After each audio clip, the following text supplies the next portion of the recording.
Canon is once again making waves in the world of filmmaking gear. Over the past few weeks, chatter across the industry has been growing louder about a new compact cinema camera that could shift the balance of power in the hybrid filmmaking market. The spotlight is now firmly on the rumored Canon C50, a camera that many believe could directly challenge the dominance of Sony's FX3. For years, Sony has held a strong grip in this space, but Canon may finally be ready to strike back with a tool designed specifically for modern filmmakers and content creators. So what makes this camera so intriguing? Why has the filmmaking community become so invested in a product that hasn't even been officially announced yet?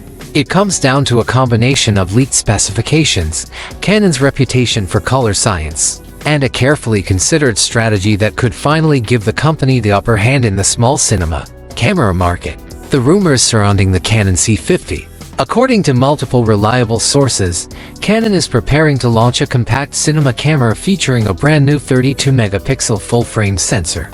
Early rumors had suggested a 45-megapixel option, but the more credible reports now point to 32 megapixels as the final choice. At first glance, some might see this as a downgrade, but the reasoning is clear. Canon doesn't want to join the megapixel race that dominates the photography world. Instead, the company is optimizing this sensor for video performance, particularly in areas like low-light shooting and dynamic range. This sensor is expected to be paired with Canon's RF mount system. That single design choice could be one of the most important elements of the C50. By adopting RF, Canon immediately gives filmmakers access to its expanding lineup of RF lenses, which have been receiving rave reviews for their optical quality and innovation. Unlike systems that rely heavily on adapters, the C50 would allow shooters to use these lenses natively, with full electronic communication and without compromises in autofocus or stabilization. For many professionals, lenses are the heart of any filmmaking setup. A camera body may come and go, but a lens collection often lasts decades. By linking the C50 directly to its RF glass, Canon is reinforcing long-term ecosystem loyalty, something that could lure filmmakers who are on the fence between Sony and Canon. Open gate recording, a potential game-changer among the rumored features. One stands out as particularly exciting: open gate recording. This capability allows filmmakers to capture video using the full sensor area without any cropping. In practice, this means maximum flexibility in post-production. Editors can reframe shots into different aspect ratios, punch in without losing detail, or even pull still images directly from the footage. Sony's FX3, for all its strengths, does not provide true open gate recording. This could give Canon a serious competitive advantage if the C50 delivers on this promise. For filmmakers who want creative freedom in post, open gate is not just a nice feature, it can fundamentally change how projects are shot and edited. Canon's autofocus advantage. Another area where Canon is expected to shine is autofocus. Canon's dual-pixel CMOS autofocus technology has long been respected for its accuracy, smoothness, and reliability. The C50 is rumored to feature an even more advanced version of this system, potentially with improved subject recognition and tracking. This matters because so much of today's filmmaking is run and gun, often handled by small crews or even solo creators. In these situations, autofocus becomes more than a convenience, it is a lifeline. A system you can trust means fewer ruined takes and more confidence in fast-paced environments. While Sony has strong autofocus in the FX3, Canon's system has historically been seen as more natural and less prone to hunting, making it a serious selling point. RAW video output in a compact body. If there's one rumored specification that could elevate the C50 into a different category altogether, it is raw video output. Traditionally, this kind of feature has been reserved for high-end cinema cameras costing many times more than what a compact body typically commands. If Canon enables clean raw output to external recorders or monitors, the C50 instantly becomes part of professional production pipelines. This would allow colorists and editors to work with footage that contains the maximum amount of data, enabling more flexibility in grading and finishing. For filmmakers who work in commercial, narrative, or high-budget documentary environments, this single feature could make the C50 a must-have tool. How it stacks against the Sony FX3. The FX3 has built a strong reputation as the filmmaker's compact workhorse. It combines excellent low-light performance, reliable autofocus, and a lightweight design that makes it a favorite for solo operators. Its color science, while sometimes debated, has also won over many creators who have built workflows around the Sony look. Canon, however, is not trying to simply match the FX3. Instead, the C50 appears to be designed to address pain points that FX3 users have highlighted over time. Sony's menu system, for example, is functional but not particularly intuitive for video-focused workflows.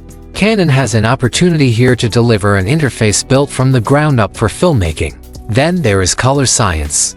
Canon's color has long been beloved for its warmth and natural rendering of skin tones. While Sony's look has improved dramatically in recent years, Canon still enjoys a reputation for producing footage that requires less work in post.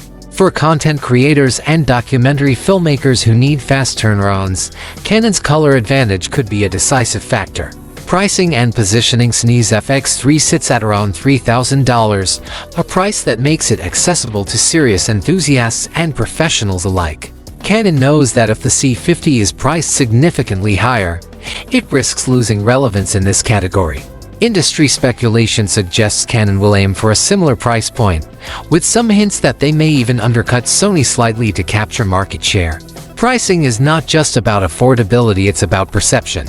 If Canon manages to deliver a feature set that competes directly with or surpasses the FX3 while coming in at the same or slightly lower price, the C50 will become an irresistible option for many buyers. Battery life and thermal management: One of the challenges with compact cameras is heat. High-resolution video, especially when recording in 4000 or higher, generates significant thermal load. Sony's FX3, while solid, has been known to struggle with heat in extended sessions. If Canon has managed to design better heat dissipation and power efficiency into the C50, this could become one of its most practical advantages. Filmmakers working on long shoots, interviews, or event coverage need reliability above all else. A camera that overheats or drains batteries too quickly disrupts production and undermines trust. If the C50 can outperform the FX3 in this regard, it will win professionals who care less about specs on paper and more about real-world dependability.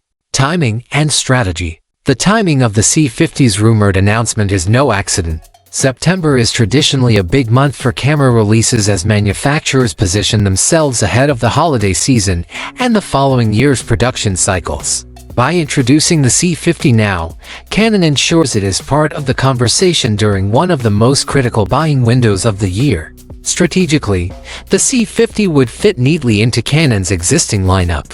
It would serve as a more affordable entry point into the cinema range, sitting below higher-end models while offering more video-oriented features than hybrid mirrorless bodies like the R5 or R6. This creates a clear upgrade path for Canon shooters and makes the ecosystem more attractive to outsiders.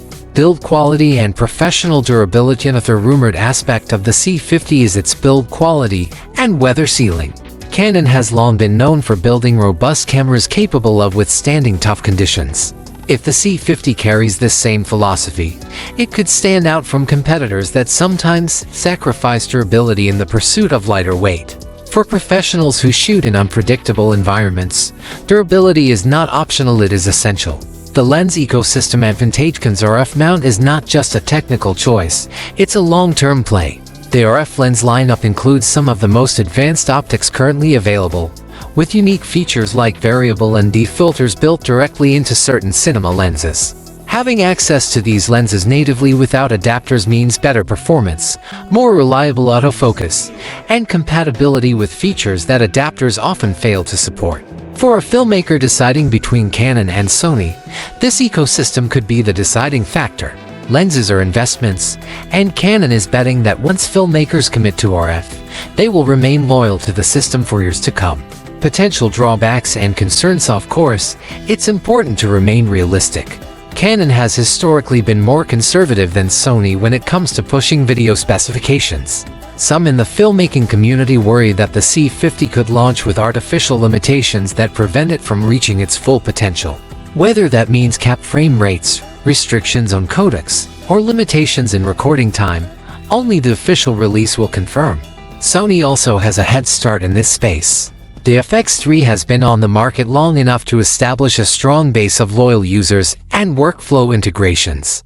Canon will need not only a strong launch but also continued firmware updates and long-term support to prove they are serious about competing. What this means for different filmmakers.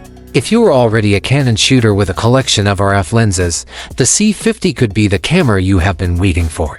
It would give you a dedicated, video-first body without forcing you to abandon your existing glass or color science workflow. If you are a Sony FX3 user, the decision is less straightforward. Switching ecosystems is costly, and the FX3 remains a powerful and reliable tool. For many, the deciding factor will be whether Canon delivers enough unique advantages: open gate recording, or output, better thermal performance, or superior autofocus to justify the switch. Looking ahead, the rumored announcement date of September 9th means answers may be coming very soon. Whether Canon delivers on these specifications or holds back remains to be seen, but one thing is certain: the camera community is watching closely. The rivalry between Canon and Sony in the compact cinema space is heating up, and competition can only benefit filmmakers by pushing both companies to innovate further. The Canon C50 may or may not be the FX3 killer some are predicting, but even the possibility has already sparked excitement. For content creators, independent filmmakers, and professionals seeking a compact yet powerful cinema camera, the next few months could prove to be pivotal. At the end of the day, what matters most is not the spec sheet but how well the camera performs in real-world use. If Canon truly manages to combine their renowned color science, a strong sensor, advanced autofocus, open gate recording, and raw output into a durable, affordable body, then the C50 might just live up to the hype. For now, all we can do is wait for Canon's official word. But one thing is clear: the conversation around the C50 is not going away anytime soon, and its impact could be felt across the industry long after its release.